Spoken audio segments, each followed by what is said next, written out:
बीते 19 जुलाई को भारत पाक अंतर्राष्ट्रीय सीमा भुज में पेट्रोलिंग के दौरान अत्यधिक गर्मी और डिहाइड्रेशन की चपेट में आने से लोहाघाट के मल्ला पाटन निवासी बीएसएफ के हवलदार दयाल राम शहीद हो गए थे। सोमवार को बीएसएफ के जवान शहीद के पार्थिव शरीर को पूर्ण सैन्य सम्मान के साथ उनके आवास पर लाए।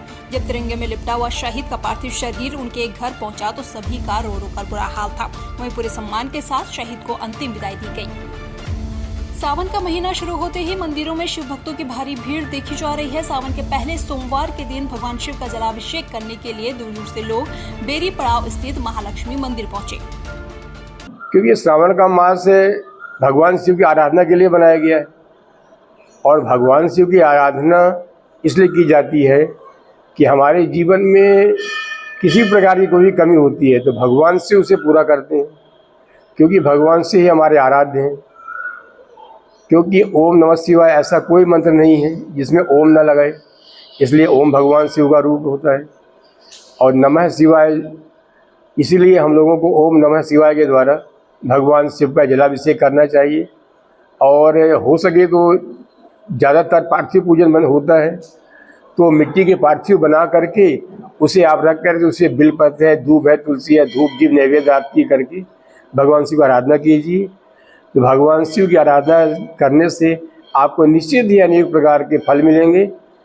और निश्चित ये जो श्रावण का पावन अवसर है यह कल्याणकारी होता है।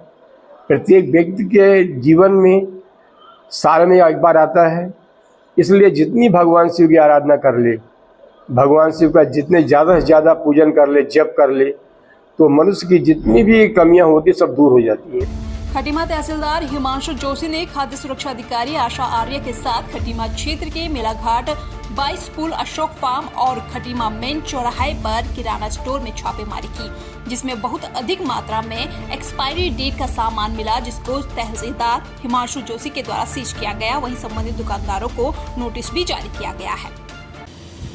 आज खटीमा में बहुत सारा एक्सपायरी सामान मिलने की शिकायतें आ रही थी। उसी क्रम में मेलाघाट की दुकानों में और मेन चौराहे की दुकानों में छापेमारी की गई हमारे द्वारा। साथ में खाद्य सुरक्षा अधिकारी आचार्य भी थी और इसमें कई दुकानों को चालान किया गया है, नोटिस दिए गए हैं।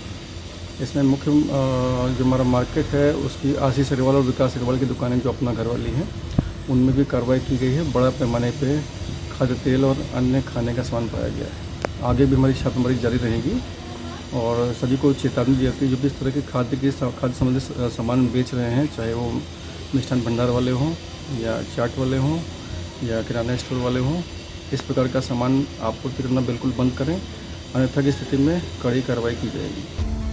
मानसून सीजन में बार बार लैंडस्लाइड के कारण बाधित हो रही पौड़ी कोटद्वार नेशनल हाईवे और ऋषिकेश बद्रीनाथ नेशनल हाईवे पर अब उत्तराखंड कांग्रेस के महासचिव कविंद्र इस्टवाल ने सवाल उठाए हैं। कविंद्र इस्टवाल ने कहा कि पहाड़ों को खोदकर सड़क के ठेकेदारों ने उन्हें खोखला कर डाला है, जिस कारण पहाड़ दरक रहे हैं, जिसका खामियाजा यात्रियों को भुगतना पड़ रहा है।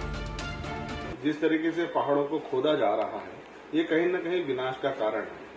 और दूसरी बात, जहां कोटद्वार दुगड्डा वाला जो मार्ग है, ये जो 534 राष्ट्रीय राजमार्ग है, ये कई वर्षों से थोड़ा बारिश होती है, जैसी बारिश की शुरुआत होती है वैसे ही रास्ता बंद हो जाता है।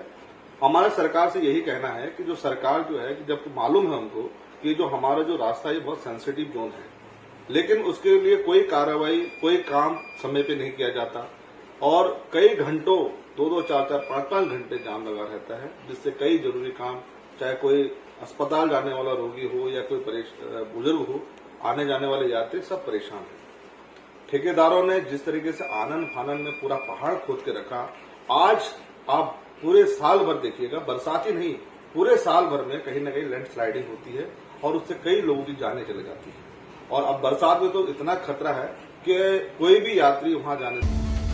लक्सर पुलिस ने लेखपाल के साथ मारपीट, लूट, सरकारी काम में बाधा डालने जैसी गंभीर धाराओं में दर्ज मुकदमे में फरार चल रहे आरोपी ग्राम प्रधान को आखिरकार भगवानपुर थाना क्षेत्र के रोहालकी गांव से गिरफ्तार कर लिया है। आपको बता दें कि आरोपी रोनिक कुमार लक्सर के प्रतापपुर गांव का वर्तमान प्रधान है, जिसके द्वारा बीती 11 जून को अपने 2 अन्य साथियों के साथ मिलकर जिलाधिकारी के निर्देश पर जमीन की जांच करने पहुंचे लक्सर तहसील के लेखपाल अंजू कुमार के साथ गाली गलौज करते हुए मारपीट की गई।